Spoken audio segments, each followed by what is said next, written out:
Good day, everybody. I greet you in the name of Jesus Christ. And today the Lord's speaking to us out of 2 Corinthians 1, verse 21 and 22.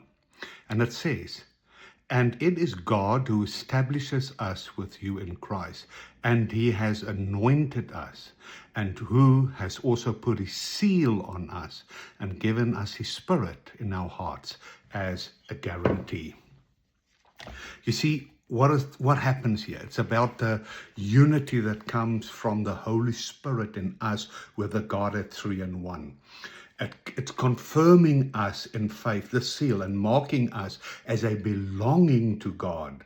The seal's not merely viewed as a legal guarantee of salvation, but as the living presence and the energy of the Holy Spirit been given to the believers, especially through the mysteries, the baptism, the chrismation, and nurtured throughout the Christian life. You see, what does it mean? We are belonging to Christ. You see, it's just as King sealed and all there and identified what belonged to him. The Holy Spirit marks us as Christians to those who being belonging to Christ. And Ephesians 1 verse 13 and 14, it says, "Having believed, you were sealed with the Holy Spirit of promise, who is a guarantee of our inheritance." This seal signifies that God claims us as his own and begun his work of sanctification within us. You see, the seal is not just the beginning. This is not it is the beginning. It's not the end. This is a journey, eternal journey that we go and we partner with the Holy Spirit. It's a gift from God that has been guarded and must be nurtured through cooperation with him by being obedient. And that we need to realize as sons and daughters of God, this gift we need to treasure because it's God himself. The Holy Spirit is part of the Trinity himself. Of our partnership with us, with him.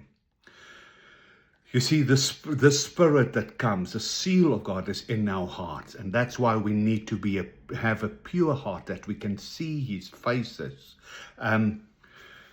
St. Cyril of Jerusalem teaches that through the anointing of chrismation, Christians receive the Holy Spirit and are sealed for Christ, becoming temples of the Spirit. And what do we do? If we look at this in summary, it means the seal of the Holy Spirit. God has claimed us as his own. The Holy Spirit is given to dwell within us, especially through baptism and chrismation. The Spirit is the pledge of our future inheritance. And the seal calls us to faithful cooperation with God's grace rather than spiritual complacency. And through the Spirit, believers are gradually transformed into the likeness of Christ, growing toward theosis until the fullness of the kingdom is revealed.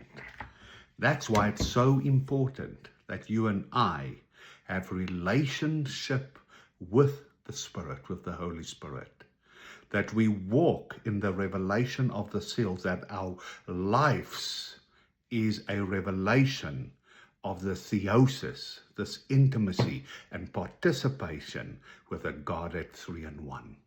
Let's reveal it instead of just talking about it. Let's become it. I bless you in the name of Jesus Christ.